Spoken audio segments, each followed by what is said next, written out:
고린도전서 11장 23절로 26절까지의 말씀입니다. 우리 한 절씩 교독하도록 하겠습니다.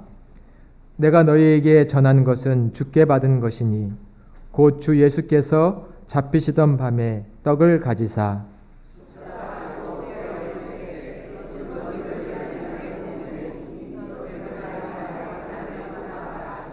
식후에 또한 그와 같이 잔을 가지시고 이르시되 이 잔은 내 피로 세운 새 언약이니 이것을 행하여 마실 때마다 나를 기념하라 하셨으니 너희가 이 떡을 먹고 이 잔을 마실 때마다 주의 죽으심을 그가 오실 때까지 전하는 것이니라.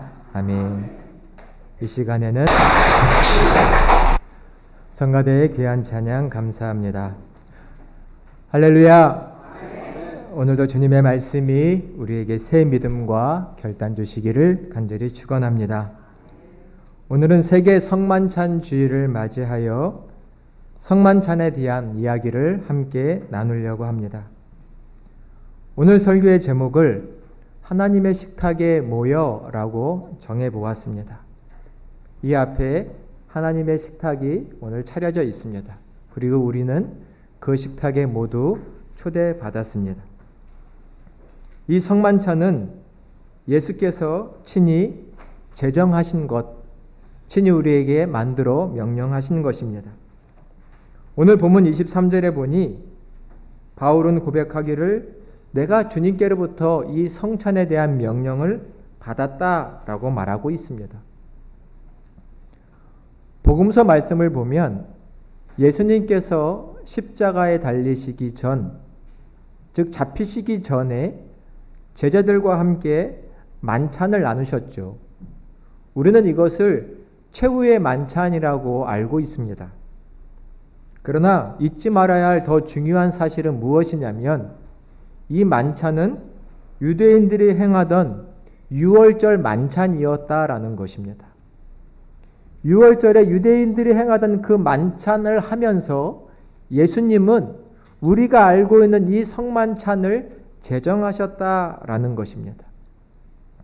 예수님은 이 유월절 만찬 가운데서 떡을 드시고는 이 떡은 내 몸이다. 포도주를 드시고는 이것은 너희를 위하는 내 피다라고 말씀하셨습니다. 오늘 본문은 총 4절인데요. 우리 다시 한번 이 본문 전체를 한번 봉독을 해보도록 하겠습니다. 23절부터 26절까지의 말씀을 봉독하겠습니다.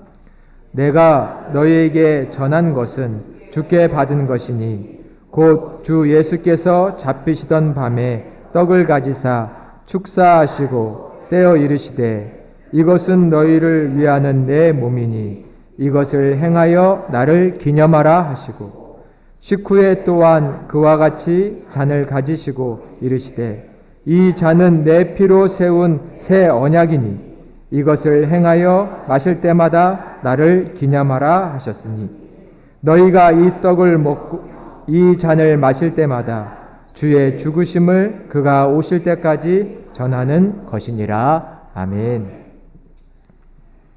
24절에 보니 이 떡은 너희를 위하는 내 몸이고 25절에는 이것은 너희와 많은 사람의 죄를 용서하기 위하여 흘리는 나의 피, 곧 새 언약의 피다라고 말씀하십니다. 내 몸이다, 내 피다.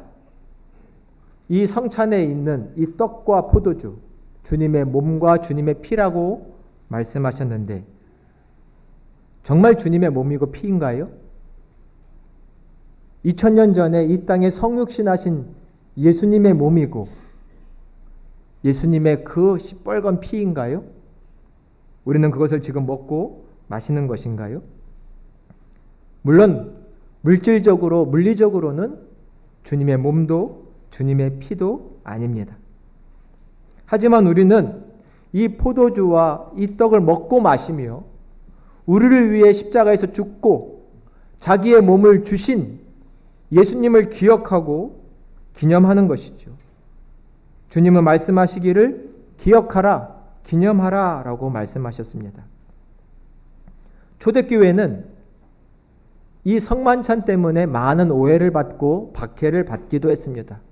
저 예수 믿는 사람들은 모이기만 하면 사람의 피를 먹는데, 사람의 살을 먹는데 식인종이라는 오해를 받고 이상한 이단 집단으로 박해를 받기도 했고, 반대로는 박해를 위해서 이러한 누명을 쓰기도 했습니다.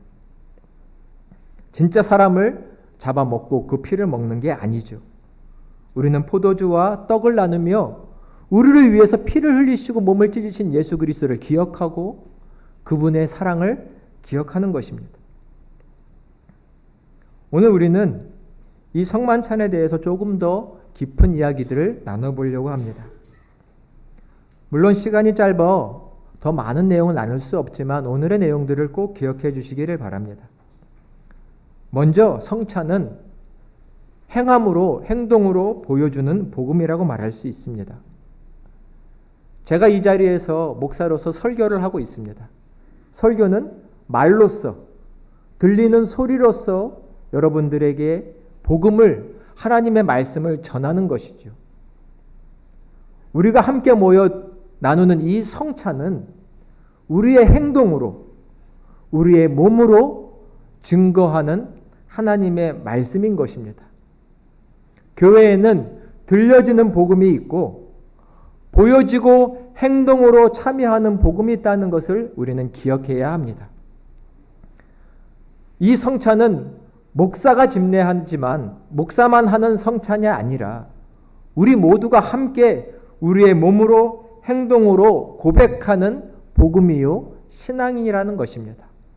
우리는 성찬에 참여함으로 우리가 가지고 있는 신앙, 예수 그리스도만이 세상의 유일한 구주시고 우리의 대속자이셨다는 것을 우리의 몸으로 고백하는 것이지요.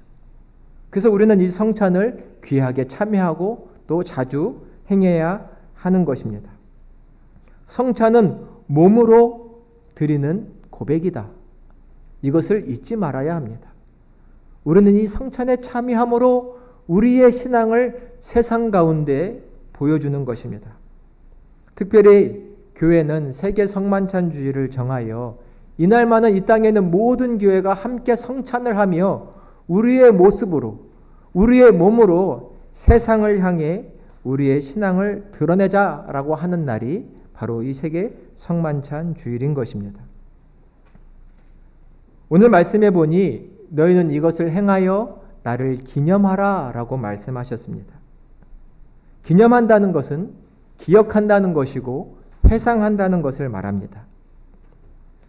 요즘 결혼 20주년, 30주년 이렇게 기념하며 리마인딩 웨딩을 하는 분들이 종종 계시죠. 젊을 때 했었던 그 결혼식을 지금 다시 한번 해보는 겁니다. 그리고 그때의 사랑, 그때의 추억, 그런 것들을 떠올려보는 예식을 하는 것이죠. 우리는 성만찬을 행함으로 주님께서 제자들과 나누셨던 그 만찬을 회상하고 주님께서 우리를 위해서 죽으셨던 그 십자가와 부활을 생각합니다. 예수님은 십자가 전에 제자들과 함께 최후의 만찬을 나누셨죠. 서두에도 말씀드렸던 것처럼 그것은 유월절 만찬이었습니다. 제자들을 불러다 모아놓으시고 마가의 다락방에서 유월절 만찬을 나누시며 이 떡을 먹느냐? 이것이 내 몸이다. 제자들은 그 의미를 알았을까요? 나중에 알게 되었을 것입니다. 이 피는 너희와 새롭게 맺는 새 언약, 복음의 언약, 이 피를 먹을 때마다 마실 때마다 나를 기억하라. 주님의 이 만찬은 십자가 전에만 있었던 것이 아니라 예수님이 부활하신 후에도 있었습니다. 부활하신 후에 제자들은 선뜻 예수님을 따라다닐 수가 없었습니다. 예수님을 다 떠나 도망친 자들이 부끄러워서 과거처럼 예수님을 따라다니기가 어려웠던 거죠. 그래서 그들은 다시 물고기를 잡거나 자기의 삶을 남대로 살아가고 있었습니다. 베드로와 그의 동료들이 밤새 갈릴리에서 물고기를 잡았으나 잡지 못했고 지쳐있는 그들을 위해서 예수님은 갈릴리 호숫가에서 따뜻하게 불을 펴놓고 생선도 굽고 떡도 구워서 준비해 놓으시고 지친 제자들에게 주시며 만찬을 가지시기도 하셨습니다. 우리는 성찬을 참여할 때 단순히 우리를 위해서 자기의 몸과 피를 찢고 흘리신 예수님의 고통만을 생각하는 것이 아니라 주님이 제자들과 함께 나누신 그 만찬의 친교의 자리도 잊지 말고 기억을 해야 합니다. 주님은 십자가에서 죽으셨고 또한 부활하셨고 우리는 그 신앙의 반열 위에 서 있다라는 것을 이 성찬에 참여함으로 나타내 보여주고 있습니다. 또한 성찬은 기쁨과 감사의 예식이라는 것을 기억해야 합니다. 이 성찬은 예수님께서 고통받으시고 괴롭게 죽으신 것만을 기억하는 자리가 아닙니다. 물론 기억해야 하지만 우리는 나를 위해서 죽으셨을 때 얼마나 힘드셨을까, 아프셨을까, 그 못에 박히셨을 때 얼마나 고통스러우셨을까 기억해야 하지만 예수님은 죽으심으로만 자기의 인생을 마친 분이 아닙니다. 이 성만찬의 자리는 예수님의 십자가의 고통의 죽음의 자리를 재현하는 자리가 아닙니다. 재현하는 자리가 아니라 우리는 그 자리를 기억하고 감사하는 자리라는 것을 잊지 마시기를 바랍니다. 예수님은 죽고 끝난 분이 아니라 다시 살아나신 분이신 줄로 믿습니다. 우리는 그렇기 때문에 그 기쁨과 감격 위에서 이 성찬을 하며 주님의 십자가를 기억하는 것입니다. 예를 들면 누가 내가 차에 치일 뻔했는데 대신 나를 밀어내고 차를 치웠다고 합시다. 그리고 다쳤습니다. 근데 감사하게도 잘 치료해서 온전히 회복되었습니다. 우리가 그 사람을 만날 때마다 나 때문에 차에 치인 것에 가슴 아파하며 울어야 할까요? 기뻐해야 하겠죠. 잘 치료된 것. 또한 나를 과거에 그렇게 구해주고 살려준 것에 대해서 고마워해야 하겠죠. 우리 주님은 무덤에 계신 분이 아니라 살아계신 분이십니다. 그분의 생명의 능력이 이미 사망 권세를 이기고 드러났습니다. 그분의 십자가와 그분의 고통은 우리가 잊지 말아야 할, 기억해야 할 사실이지만 우리는 그 슬픔에 잠겨서 이 성찬에 참여할 것이 아니라 늘 기쁨과 감격과 감사로 참여해야 될 것입니다. 십자가를 기억하며 주님의 사랑을 기억하고 우리가 이 땅에 살아가는 동안 그 사랑을 어떻게 실천할 수 있을지를 우리는 이 성만찬을 참여하면서 잊지 말아야 할 것입니다. 그래서 성만찬은 단순히 십자가의 고통과 슬픔에만 머무는 자리가 아니라 더 넘어 기쁨과 감사의 자리가 되어야 할 줄로 믿습니다. 이 성만찬의 자리는 하나님의 식탁의 자리입니다. 그래서 오늘 설교의 제목을 하나님의 식탁에 모여라고 정해보았습니다. 이 성만찬은 주님이 만드신 식사의 자리입니다. 주님께서 성만찬을 제정하실 때 유대인들의 유월절 만찬 중에 제정하셨다고 말씀드렸습니다. 유대인들에게 유월절은 무엇인가요? 그들이 이집트에서 430년간 종살이를 했을 때 하나님께서 그 히브리 민족을 구출해 내셨을 때 10가지의 재앙, 마지막 장자의 재앙이었죠. 모든 태의 첫 열매는 다 죽는데 문에 유월절 피를 바른 이스라엘 백성의 집만은 하나님의 재앙의 사자가 넘어가서 그들이 다 구원받았습니다. 그 하나님의 일을 기억하며 이스라엘 백성들은 출애굽 후에 유월절을 지켜야 했고 그들은 그것을 지키며 유월절 만찬을 지켰습니다. 유월절 만찬은 온 가족이 모여 유월절 양을 먹고 또 쓴 나물을 먹고 또 중간중간에 있는 여러 예식들을 하며 하나님의 구원을 기억하는 시간입니다. 부모가 자녀에게, 믿음의 조상들이 후배들에게 우리가 어떻게 하나님의 놀라운 구원을 받았는지를 자녀들에게 가르쳐주고 신앙을 전수하는 자리입니다. 유대인들은 유월절을 지키며 자기들이 하나님의 백성이라는 정체성을 확인했습니다. 근데 그 정체성을 확인하는 자리가 다름이 아니라 식사의 자리입니다. 하나님은 유월절을 지키라고 하면서 밥을 먹으라고 하셨습니다. 그 식사의 교제를 나누며 내가 너희를 위해서 한 그 구원을 잊지 말라. 그 식사의 자리는 기쁨의 자리, 감격의 자리였던 것이죠. 주님은 성만찬을 제정하며 유월절에 그 성만찬, 유월전에 그 유월절 만찬을 이제는 복음의 반석 위에 세워진 새로운 식탁, 예수님의 식탁으로 바꿔놓으신 것입니다. 너희는 이 성만찬, 주님의 식탁을 늘 거행하며 참여하며 나를 기억하라 라는 말씀입니다. 우리가 성만찬을 거행할 때 이 성만찬에 세례를 받은 분들만 참여하십시오 라는 얘기들을 합니다.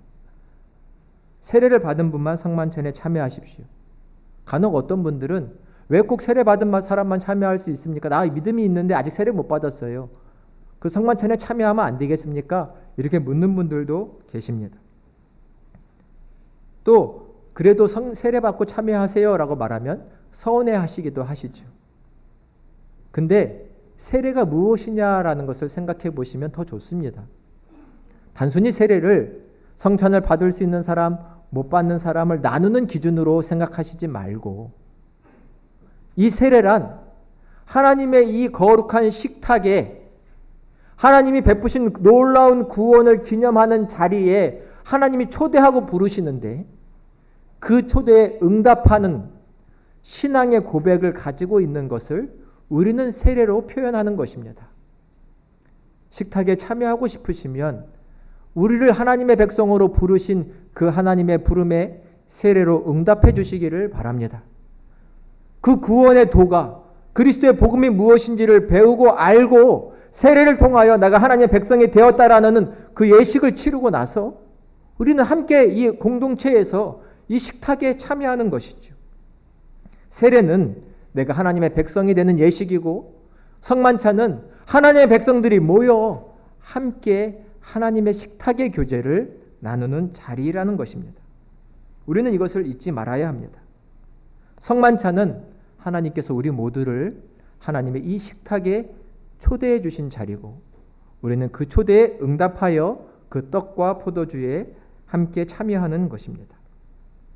그래서 성만찬은 단순히 예수님의 십자가의 죽으심과 고통을 기억하는 자리만이 아니라 우리가 하나님의 백성으로서 공동체로서 친교를 나누는 자리라는 것을 기억해 주시기를 바랍니다. 우리는 성만찬을 하며 주님이 다시 오실 그날까지 우리가 누구냐? 하나님의 백성이라는 것을 기억합니다. 우리는 성만찬에서 또 한 가지 잊지 말아야 할 것이 있으니 우리는 이 자리에서 세상을 향해 파송을 받는다라는 것입니다. 성만찬은 하나님의 식탁이요 만찬인데요. 예수님께서 부활하신 후 너덜너덜하게 주님도 따라다니지 못하던 지쳐있는 제자들을 불러서 갈릴리 호숫가에서 생선도 먹이고 떡도 먹여주실 때에 베드로에게 이렇게 말씀하셨습니다. 베드로야, 너가 나를 사랑하느냐? 3번 물으셨죠. 그것은 3번 예수님을 부인하고 떠난 베드로를 다시금 새롭게 하시기 위한 주님의 말씀이셨습니다. 너가 나를 사랑하느냐? 그때 베드로가 뭐라고 말했죠? 내가 주를 사랑하는 줄 주님께서 아십니다. 그때 예수님께서 베드로에게 사명을 주셨습니다. 내 양을 치라. 내 양을 먹이라. 내 양을 기르거라. 주님을 배반하고 떠난 베드로에게 주님은 식사의 자리를 차려서 그를 위로하시고 그에게 새 힘을 주시고 그에게 사명을 주신 줄로 믿습니다.